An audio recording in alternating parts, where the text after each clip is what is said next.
Projectile question in Leaving Cert, especially applied maths, we're generally looking at a projectile with the initial velocity of u and an angle of theta to the horizontal, as shown in the diagram.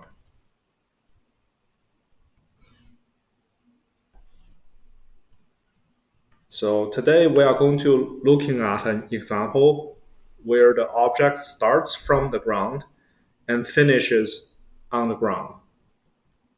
So if I draw a track of this projectile, then it will look like this. So that's the starting point of the object, and that's the landing point of the object. Now in this mode, what we are going to know here is in this type of projectile, the air resistance and any other form of resistance are negligible. So basically, we don't consider the existence of any resistance.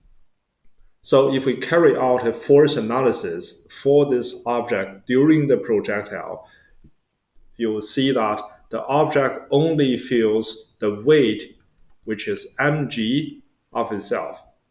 So given that the mass of the object is m, and g is acceleration due to gravity.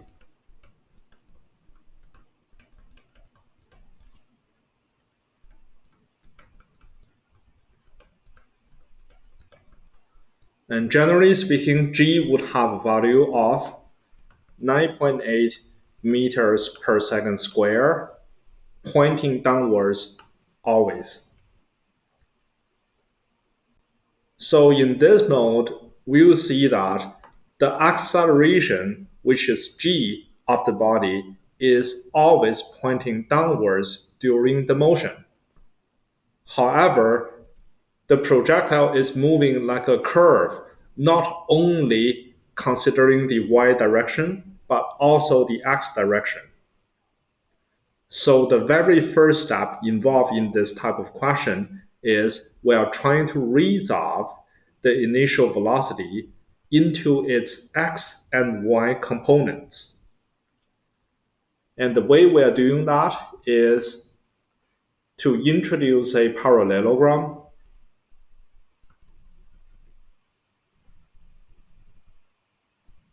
Now in this case, the parallelogram is a rectangle, like that, and trying to find the value of ux and uy, which means the x component and the y component of the initial velocity. If given the angle starting here is theta, then we can use some trigonometry knowledge here to find uy and ux in terms of u and theta. The way to do that is simply looking at here this triangle in blue color. So if you take a look like this, at this, and you will find this is a right-angle triangle. And given that the resolution process, the result process here is actually we build up a rectangle. So the value for uy is also applied to here. So that represents the value of the uy. Now u would have a value as the hypotenuse of this right-angle triangle.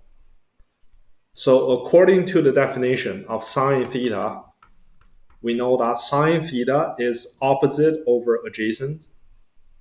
It's opposite over hypotenuse, so it's O over H. In this case, and that would be uy over u. Because uy is the opposite side of theta, and u is the hypotenuse of this right-angle triangle. So uy is then given by u times sine theta. And the same way, or you can use a similar method to find ux. And that is cosine theta is given by adjacent over hypotenuse, and that will be ux over u. So ux is given by u times cosine theta if you multiply u for both sides of this equation. And that is the reason and the principle behind the resolution of a vector.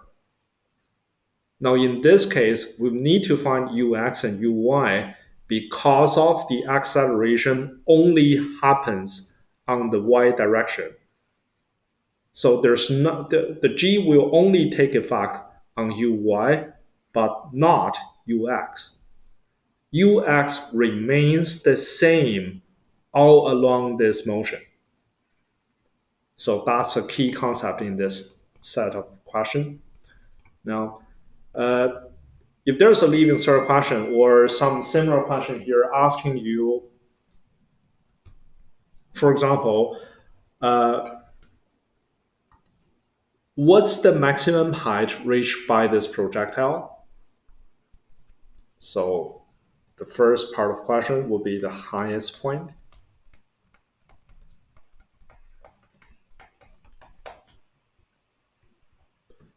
Then the analysis can be carried out in the following ways. Firstly, you got to think about the properties of this projectile at its highest point. And hopefully you'll find that when the projectile reaches the highest point, there shouldn't be any velocity on the y direction. So the highest point will only have a velocity that is shown on the diagram, that's pointing on the right hand side directly. So there wouldn't be any y direction velocity as it is in the highest point. So if you have any y direction velocity, then that wouldn't be necessarily at the highest point in this model. So hopefully you can realize that, and that's very important. So the highest point basically means velocity in y direction at this stage equals to 0. Please note that I use a different letter to describe the velocity at this case because it's actually a different velocity than the initial uy. So I use the letter v instead of u. So at the highest point means vy equals to 0. Now following this, we can have a series of different analysis.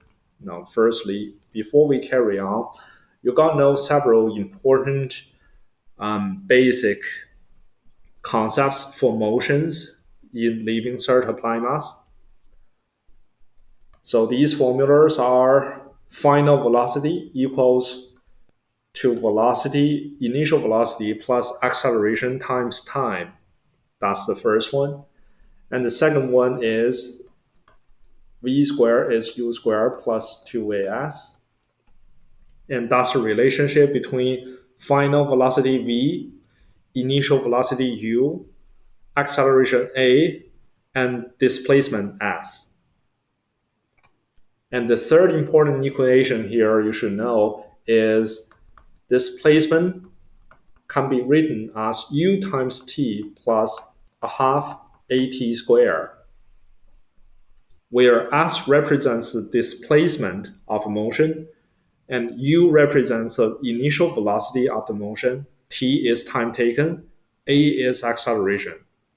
Now please know that all of these three formulas will only apply if the acceleration is constant. But in the projectile case, we know that the acceleration is always acceleration due to gravity, which is a fixed value. So these three formulas can be perfectly applied to this question.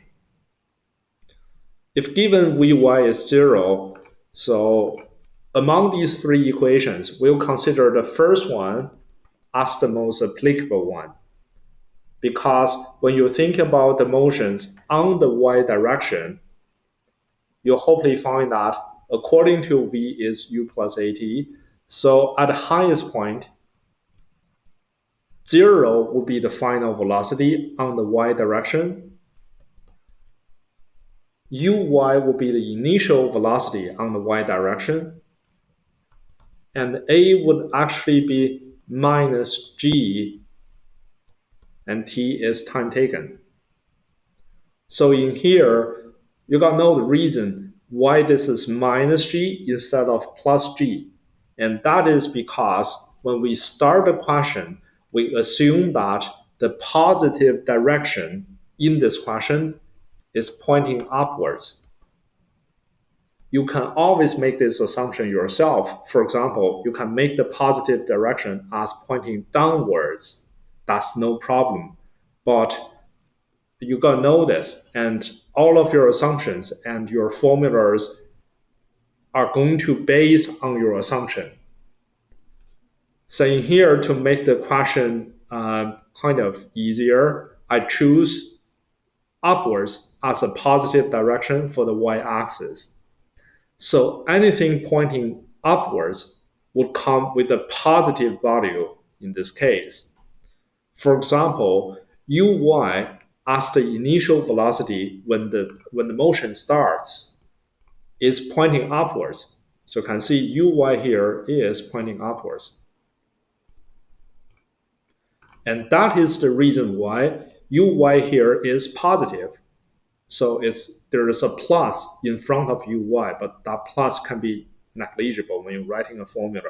So basically something positive, you just write it like uy. However, the acceleration due to gravity is pointing downwards. So when I make this formula, dot g will become minus g. So please note this is plus, and I substitute minus g instead of a. So actually the question is given u, theta, and g, and the only unknown number that we're trying to find out here is t. That is the time taken for this object to hit its highest point during this projectile.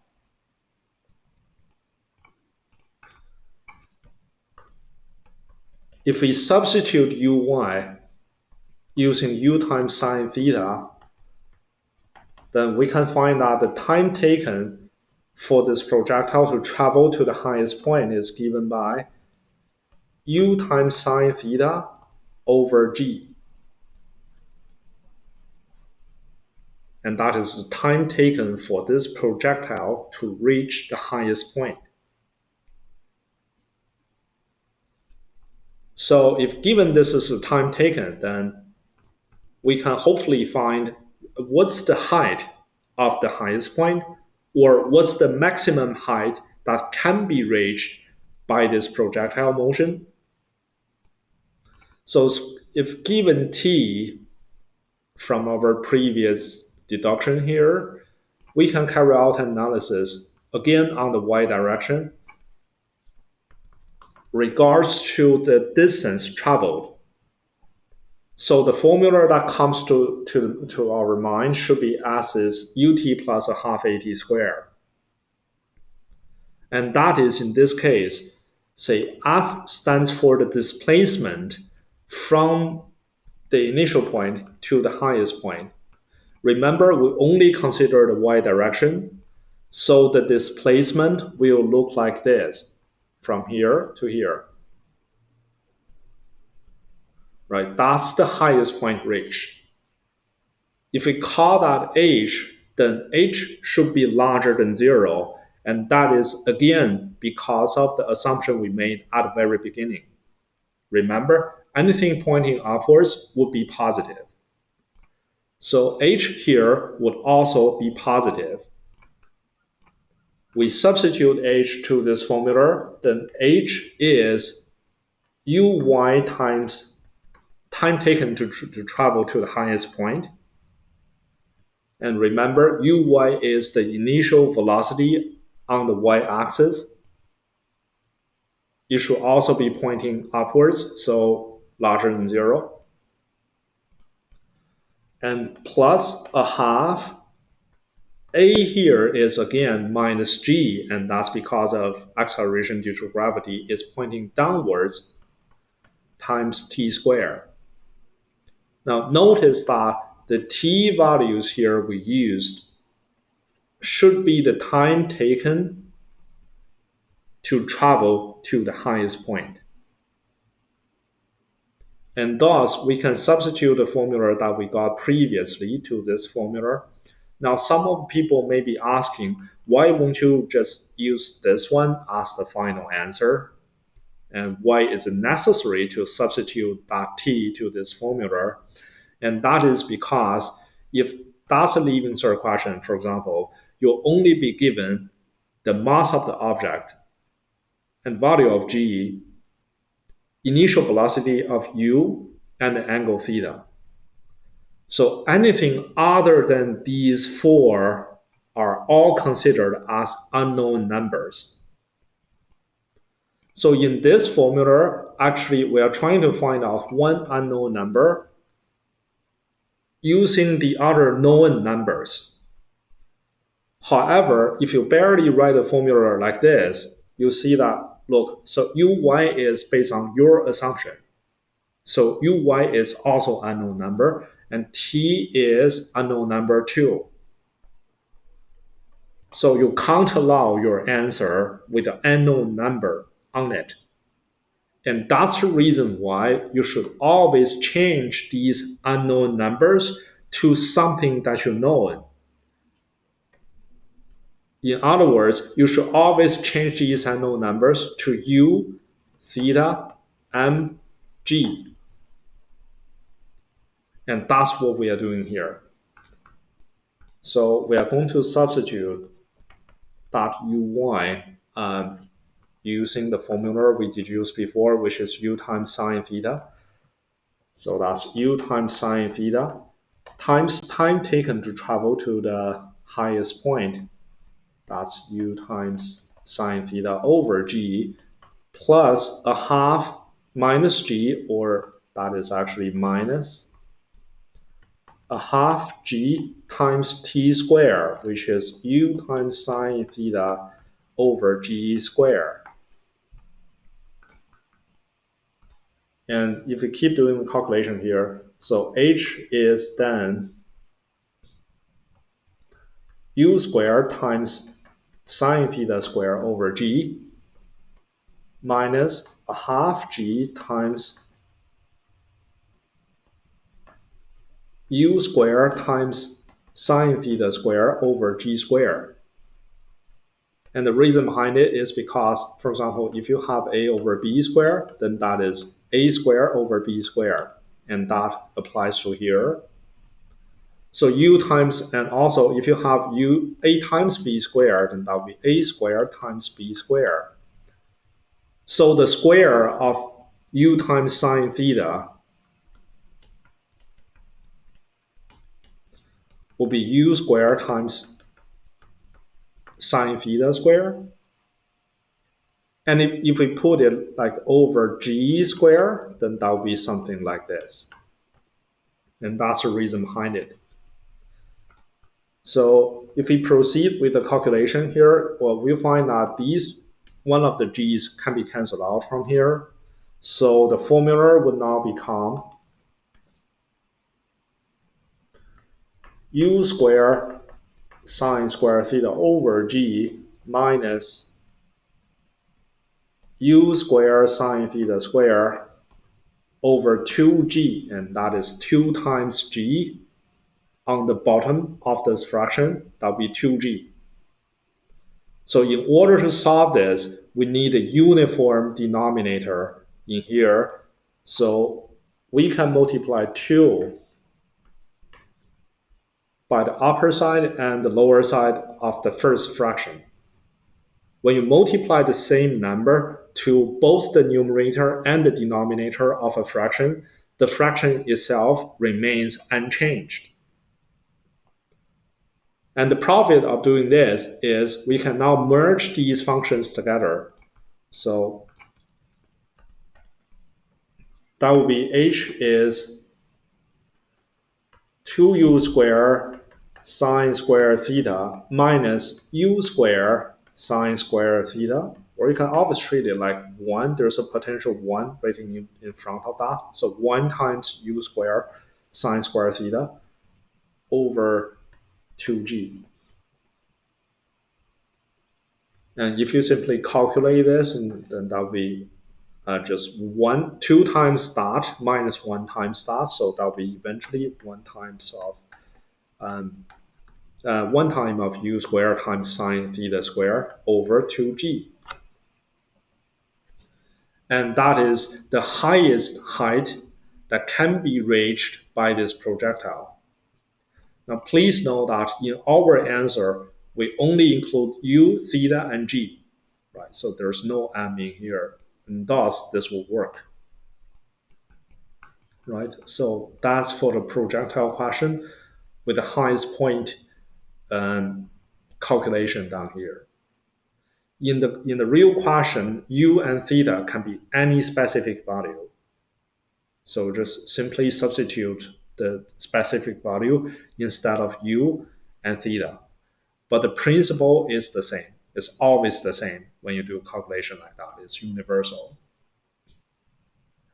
So given this is the highest height that could be reached by this projectile, we can also calculate the range that is covered during this motion, like when the projectile reaches the highest point. The range covered, in other words, refers to the distance it traveled from the beginning to the highest point, but only on the x direction.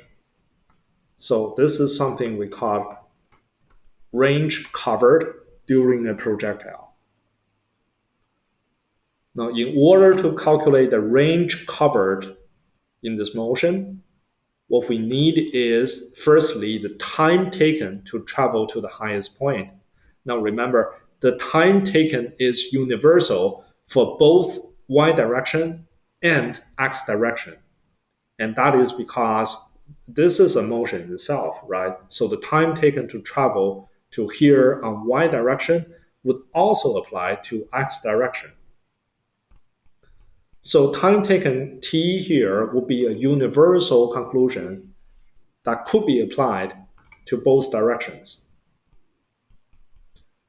Then in order to find the range traveled, what we need is really, so firstly, some force analysis here. Now, if you carry out a force analysis, you'll find there's no force on the x direction, but only weight applied on the y direction. So on the x direction, since there's no force, according to Newton's first law, the object will remain traveling at the speed of ux. So the range covered is actually an easy question. Now the range covered here would be simply looking at the x direction only.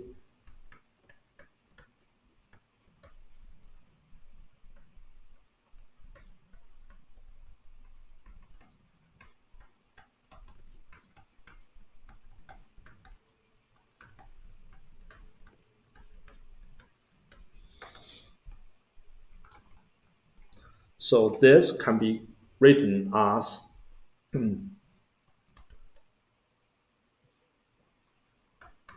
ux times time taken. So it's a very easy velocity times time basic model that you learn from junior cycle. Since there's no acceleration, so that's the easiest formula to apply. Now, you can even think about it like u times t plus a half at squared. But please know that in this case, a is 0. So if that is 0, then this whole part would also be 0. So this will be the same as ux times t. Then if we simply substitute the answer we had for ux, which is u times cosine theta, and the answer we have for t, which is u times sine theta over g, right? So that's the conclusion we got from the previous calculation here. So we simply apply on that. And let's finish the calculation. So this is going to be u squared times sine theta times cosine theta over acceleration due to gravity. And that would be the range covered when the highest point is reached in here.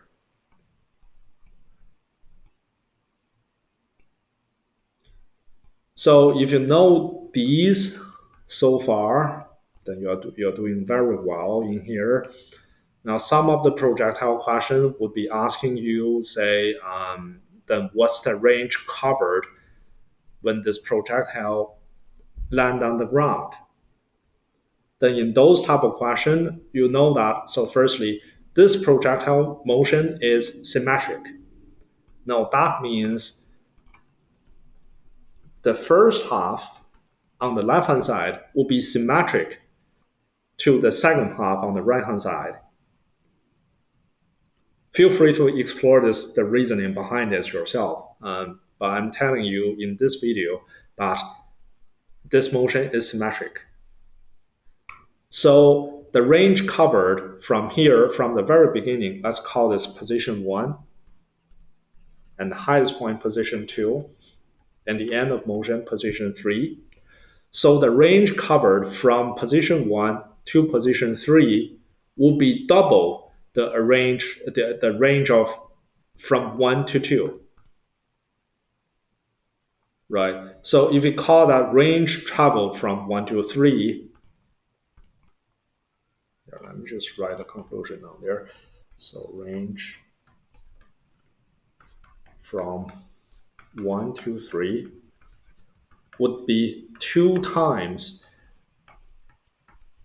the range traveled from 1 to 2. And if you simply substitute the answer we have for the previous question, and that is this. So you times it by 2, then that'll be the range covered when this particle lands on the ground. So we simply apply the previous formula, then that'll be 2 times u squared sine theta cosine theta over g. Some of the question will particularly ask you to prove that this formula is the same as u squared times sine 2 theta over g. Then you're going to know some trigonometry from mathematics. If you go to your formula table, you find that sine 2 theta is 2 times sine theta cosine theta, and that's something written on your formula book. Ideally, you should know how to prove it, but that's going to be another lesson. So in this video, we just treat this as a conclusion in here, and we can simply substitute this to here. So now you notice that this comes from, right? So 2 times sine theta times cosine theta times u squared. So straightforward, this formula can also be written as u squared times sine 2 theta over g. And some of the leaving cert questions will ask you to prove this. And that's all the principle behind it. Now, of course, when involving question like from position 1 to position 3 straightforward, we have different approaches. Now, for example, position 1 and position 3, they all have a height of 0. So you can always utilize that to find a thing, for example, time taken or range traveled from position 1 to position 3. But again, in this video, we're not going to explore that further. So for now, what you're going to know is from 1 to 3 is like double the process from 1 to 2 because of the motion is symmetric according to this, the projectile motion. And that is pretty much fundamental knowledge you can know for projectiles.